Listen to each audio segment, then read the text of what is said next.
yung pala ang nag-file ng kasong ito ay si Senator Trillanes. Yes. Remember?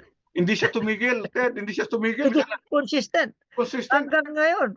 Oo. Consistent. He never wavered. Kabilib ako sa Oo. taong yan. Kahit na controversial din si Trillanes, yun ang kanyang parang lifetime advocacy. At saka siya ang nangangalaga sa dalawang testigo na dating kasama ni ex-President Duterte when he was mayor sa DDS. The so-called Davao Death Squad. Yung sinabi mo kanina, si Mr. Matubato. Kasi si Cañas ba? former SPO3 Las Cañas, di ba? Oo. Siya nagalaga. Hindi pa ko. Oo nga. And he was acting alone together with his Magdalo group, kaya ang tibay ng taong to. Ay, wala siyang kinakatakutan din. At saka isa pa, buhay pa. Oo nga. He's the nemesis, I mean, arch enemy of President Duterte. Oo. Dati, 6 years na in power si President Duterte, consistent siya. Wala siyang nagawa sa kanya. Oo. Bilib ako sa tapang ng taong to pala. Bilib ako. Dati, hindi, kung siya, parang, hindi, wala akong amor sa kanya nung una, di ba? Nag-rebelde siya without a cause or something na flimsy yung kanyang ko, pero ngayon meron siyang advocacy.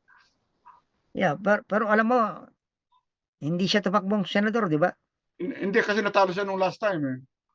Yeah, but he should have run again. Itong nangyari ngayon, he should be riding high on what's happening now. Dahil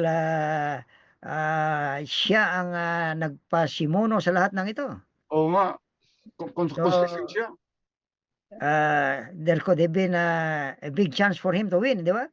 Right, oo, correct. Oo, kaya na ganun siya na matapang, pero in fact, mas gusto ko siya kaysa sa mga ibang kandidato like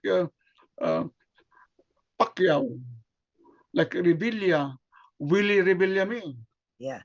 Alam mo, yes. Lito Lapid. Yeah. Oh, questionable. Yeah. Alam mo nung una na nagsasalita siya sa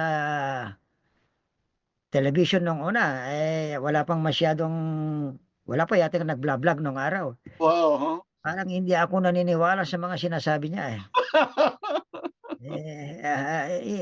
Parang hindi credible ang tingin ko sa kanya pero as time went on, bilo mo 2000 kailan nangyari nagsimula ang investigation?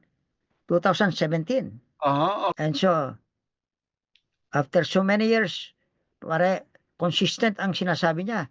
Correct. So I tend to believe him now. Yeah. Lalo na ngayon, naresto na si Mr. Duterte.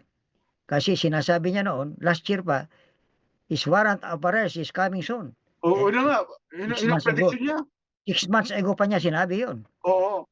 Kaya medyo nag-aalangan ako sa kanya.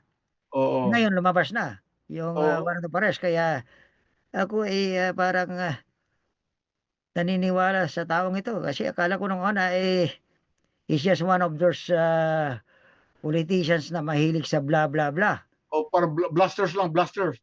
Yes, but he is very consistent. Kaya tingin ko, kung tumakbo siyang may senador, siguro baka mananalo siya. Pero natalo siya ng una, di ba? Yeah, exactly. Natalo siya ng 2022. Yeah.